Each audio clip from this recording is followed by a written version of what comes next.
আজ ৮ই August doctor Mohammad Yunus সরকারের প্রথম বর্ষপূর্তি। রক্তাক্ত এক অপশাসনের পর ছাত্র জনতার অভ্যুত্থানে ফ্যাসিস্ট শেখ হাসিনা পালিয়ে যাওয়ার ৩ দিন পর প্রধান উপদেষ্টা হিসেবে রাষ্ট্র ক্ষমতার হাল ধরেন দেশের একমাত্র নোবেল বিজয়ী ডক্টর মোহাম্মদ ইউনূস। ছাত্র প্রতিনিধি সহ শপথ নেয় উপদেষ্টা পরিষদও। গত এক বছরে এই সরকার কতটা পূরণ করতে পেরেছে জনপ্রত্যাশা, মানুষ যে পরিবর্তনগুলোর আশা করেছিল তার কতটা বাস্তবায়ন হয়েছে, সুশাসন আর আইনের শাসনের পথে কতটা এগিয়েছে বাংলাদেশ। বিশ্লেষকদের বক্তব্যে উঠে এসেছে এই সরকারকে নিয়ে মানুষের প্রত্যাশা আর হতাশার চিত্র। বিস্তারিত জানাচ্ছেন মুহিবুল্লাহ মুহিব। প্রধানমন্ত্রী পদত্যাগ করেছেন।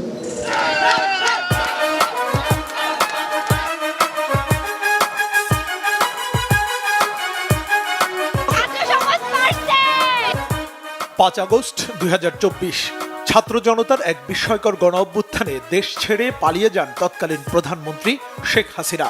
কার্যত সরকারবিহীন দেশ। কিন্তু রাজনীতিবিদ আর ছাত্রদের সিদ্ধান্তে অন্তর্বর্তী সরকারের জন্য উঠে আসে ডক্টর মোহাম্মদ ইউনূসের নাম।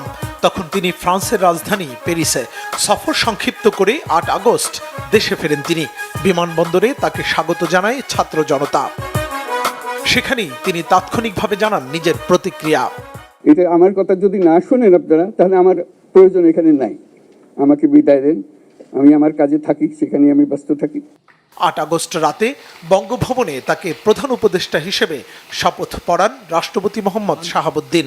শপথ গ্রহণ করিতেছি যে এরপর নতুন এক লড়াইয়ে ডক্টর মোহাম্মদ ইউনূস জাতীয় স্মৃতিসৌধে বৃষ্টিস্নাত শ্রদ্ধায় শুরু করেন রাষ্ট্রীয় দায়িত্ব পালন। কেমন গেল ডক্টর মোহাম্মদ ইউনূস সরকারের এক বছর? বিশ্লেষকরা তুলে ধরলেন তার সাফল্য আর ব্যর্থতার দিকগুলো।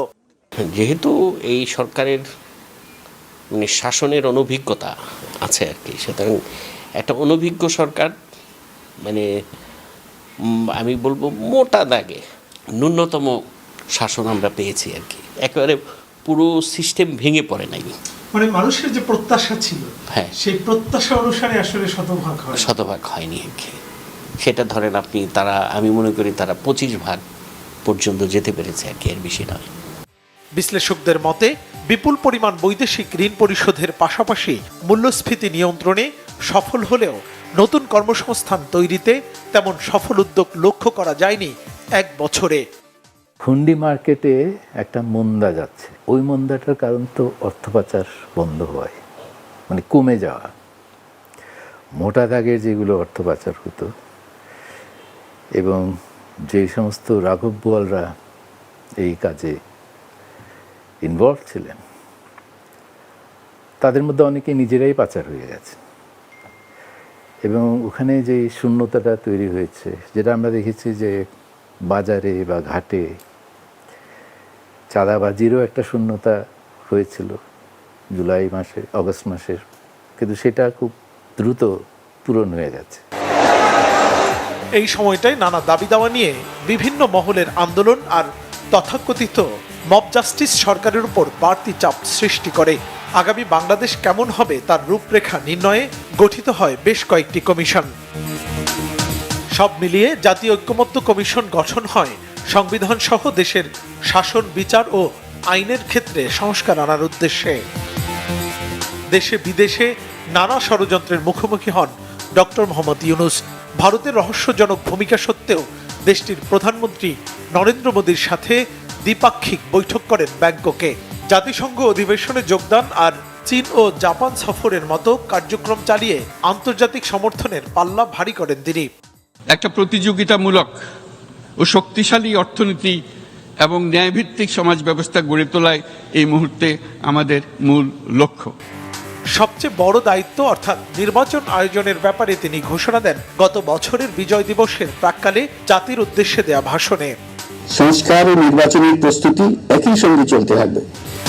পরবর্তীতে লন্ডনে বিএনপির ভারপ্রাপ্ত চেয়ারম্যান তারেক রহমানের সঙ্গে বৈঠকে নির্বাচন ফেব্রুয়ারিতে আনার ব্যাপারে সম্মতি দেন তিনি।